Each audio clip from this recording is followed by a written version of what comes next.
بات ہے 2005 کی۔ ایک ملک جس کے شمال میں ایک ایسی قوم رہتی تھی جس کا جنوب میں رہنے والے لوگوں سے کلچر بالکل الگ تھا۔ دونوں کا رہن سہن حتیٰ کہ بولنے کے لیے زبان بھی مختلف تھی۔ تفریق اتنی بڑھ چکی تھی کہ خانہ جنگی شروع ہو گئی تھی۔ دولت کی غیر مساوی تقسیم اور شمال کی طرف سے جنوب پر اپنے قوانین اور زبان مسلط کرنے کی کوششیں کی گئیں۔ یہ آج کے کراچی کی بات نہیں ہو رہی بلکہ 2005 کے سوڈان کی بات ہو رہی ہے۔ ان تمام تر مظالم کے باوجود جنوبی سوڈان تو الگ ہو کر ایک ملک بن گیا، مگر کراچی کہاں کھڑا ہے؟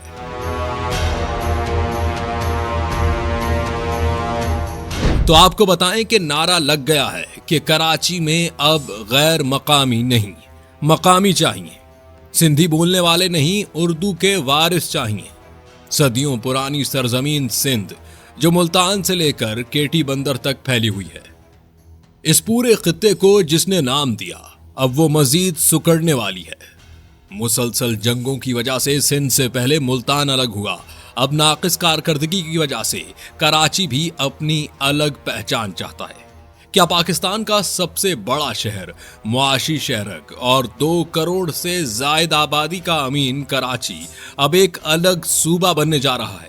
اسلام آباد کے سیاسی ایوانوں سے لے کر سندھ کے اقتدار کے مرکز تک ایک ایسی بازگشت سنائی دے رہی ہے جس نے پورے ملک کی سیاست میں زلزلہ برپا کر دیا ہے۔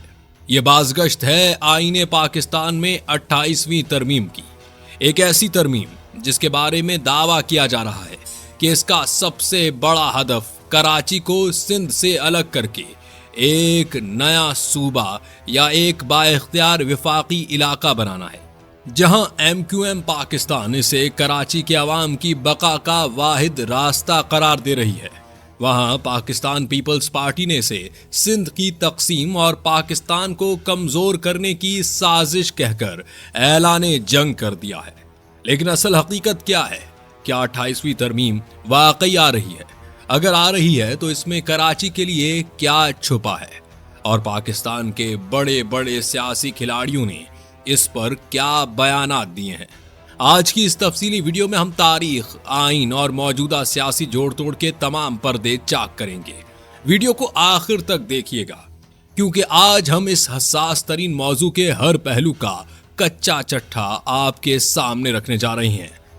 لیکن اس سے پہلے ہمارے چینل کو سبسکرائب کر لیں۔ بات کا آغاز کرتے ہیں اس بنیادی نقطے سے کہ آخر کراچی کو الگ صوبہ بنانے کی ضرورت پیش ہی کیوں آئی؟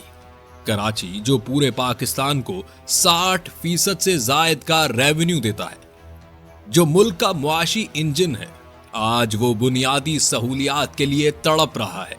پینے کا صاف پانی ہو، ٹرانسپورٹ کا نظام ہو، سڑکوں کی حالت ہو یا نوجوانوں کے لیے نوکریاں، کراچی کا عام شہری خود کو لاوارث سمجھتا ہے، اور اسی احساس محرومی نے جنم دیا کراچی صوبے کے مطالبے کو۔ لیکن حالیہ دنوں میں یہ بحث اس وقت دوبارہ گرم ہوئی جب اسلام آباد کے سیاسی حلقوں میں 28ویں آئینی ترمیم کا چرچا شروع ہوا۔ آپ کو یاد ہوگا کہ اس سے پہلے 26ویں اور 27ویں ترمیم کے نام پر ملک میں کتنا بڑا سیاسی ڈرامہ رچایا گیا تھا، عدلیہ کے نظام کو بدلا گیا تھا۔